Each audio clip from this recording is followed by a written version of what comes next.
Oh yeah, snap into a Slim Jim. That's right, girl. Oh yeah, show me what you got. Show me what you got. You're better than Elizabeth. I'll tell you what. Oh yeah, Lindsay Lohan, you are back. Oh yeah.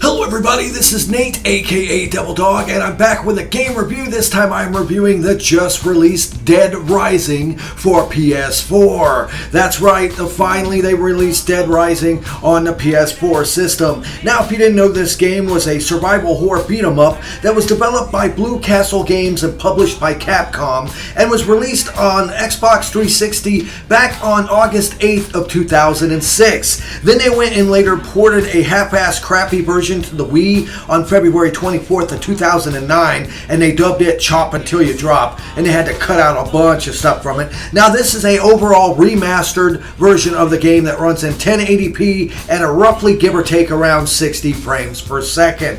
Now you gotta think though, well, what's so good about this game? Well, they did have a special deal that was going on to where it was called the Dead Rising Triple Pack offer, and if you bought it digitally, you got Dead Rising 2, and Dead Rising 2 Off the Record, all in HD in 60 frames a second. It was just released just the other day on September 13th of 2016 for Xbox One and the PS4. Now, that's for a digital release. If you went and you actually bought a physical release, I think right now you can only get the first Dead Rising, and they're selling it for $19.95. And I think it's going to be in September 23rd when they come out with Dead Rising 2 Remastered, and that will be an additional $19.95. Now, if you buy it this way, you actually got a pretty decent discount. Now, this is the original game in the world-famous series, where it follows Frank West on the scoop of a lifetime, where he gets trapped in Willamette, Colorado, mainly a mall. And, it's basically, the story of this is damn near the duplicated story that they ended up using in Dead Rising 2. So the story, I'm not going to get into it because there's really not much that much of a story. There's a zombie outbreak, and you basically have 72 hours to solve it and to get back to your helicopter and get the fuck off before the place gets destroyed. And it's the same damn plot of the second game. It pretty much mirrors this down to a T. Now, it does have 3 modes in this game. The original mode that starts off as the story mode, or also known as 72-hour mode. And it has an equivalent of 6 different endings based on what you do and how many people that you actually save. Now, out of all the endings, if you get ending A, that will unlock the next mode, which is dubbed Overtime mode.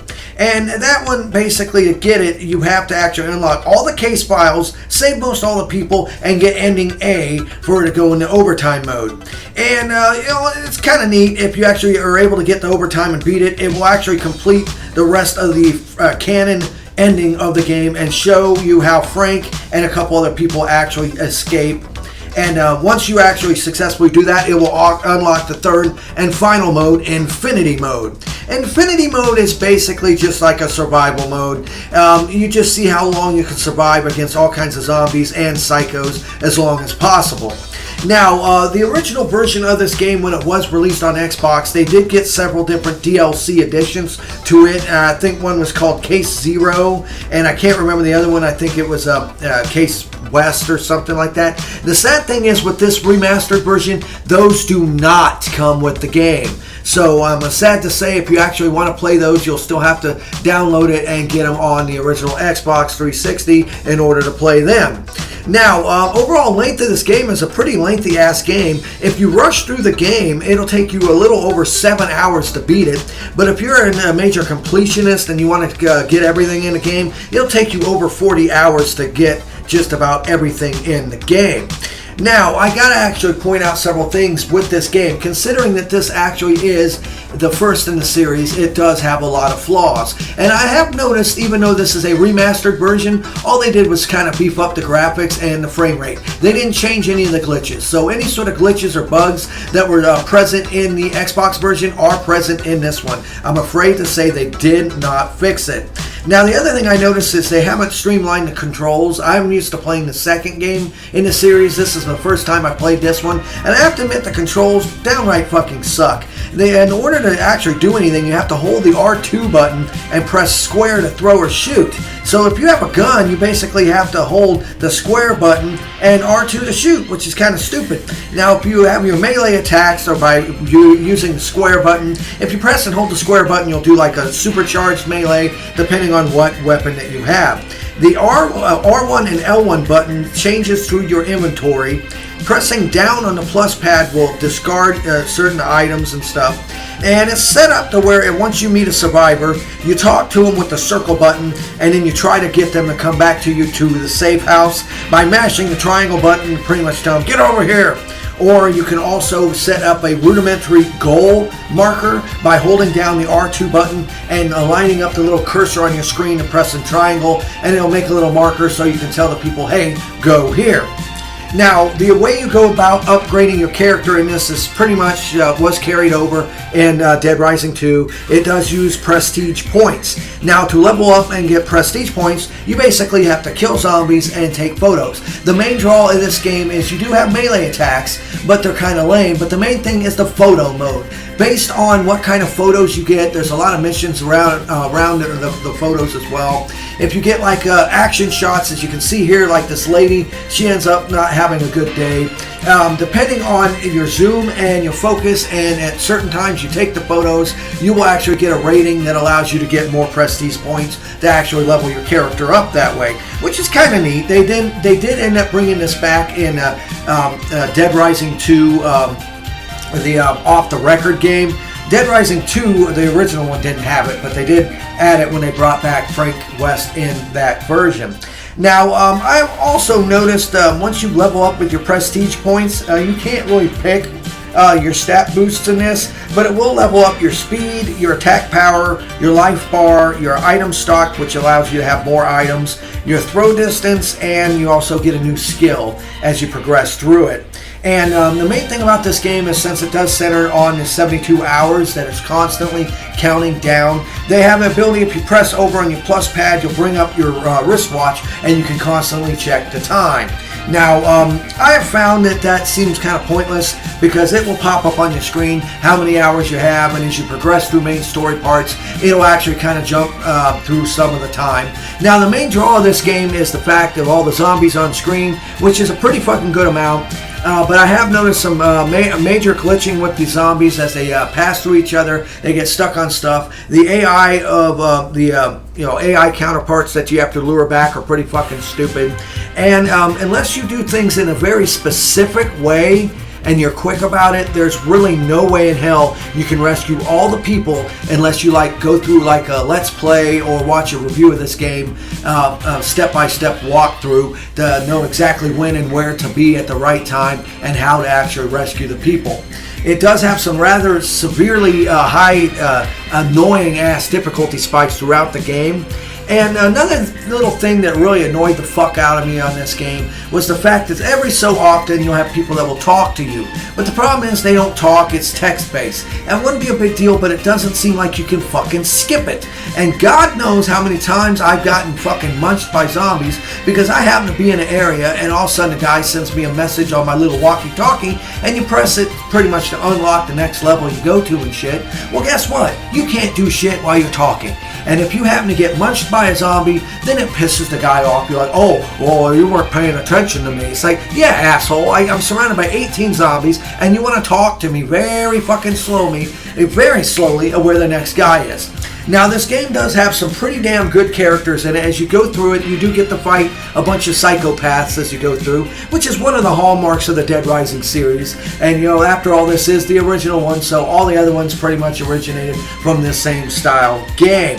Now, if you were to go and buy the triple play bundle, I think it's $59.99 for all 3 versions of the game. But if you went out and you bought it physically in a store, like I said, for a physical copy, it's $19.95. Now, oddly enough, though, this is the only way to get the remastered version of Dead Rising 2 off the record. They're not going to be releasing that in a remastered version in a physical form. So the only physical way to actually get a remastered version of Off the Record, the 2.5 game as they would call it, is to actually get this triple bundle. Other than that, there will not be any physical copy you can actually buy anywhere. Now, here I go with my final score on this. Overall, how are the controls of this game? Well, by far, I have to admit the controls serve their purpose rather nicely, but since this is the first in the series, it does have some major flaws. With the ability to pick up and use objects can be kind of clunky. There's just the way the buttons are set up for you to operate machines like shopping carts and stuff like that can be a pain in the ass. The map feature that you have is a fairly decent map, and it does allow you to actually click and put a marker of where you're supposed to go when you get all these different missions. But I've had it glitch out on me a lot of times to where I have not been able to get it changed by a little icon to show me where to fucking go. So control-wise, okay with some of the glitches. Now what about the graphics? Is it really a major graphical overhaul of the original game? Hell no. No, it's not. The original game was in, sort of high-def graphics at its time.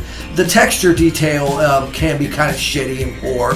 But overall, pretty much upping the high def of it doesn't really change a damn thing about the game. It makes it a little bit crisper, but the problem is since you can even see how everything is, done up, it really shows the polygons, it really shows the pixels off, and it actually kind of makes it worse.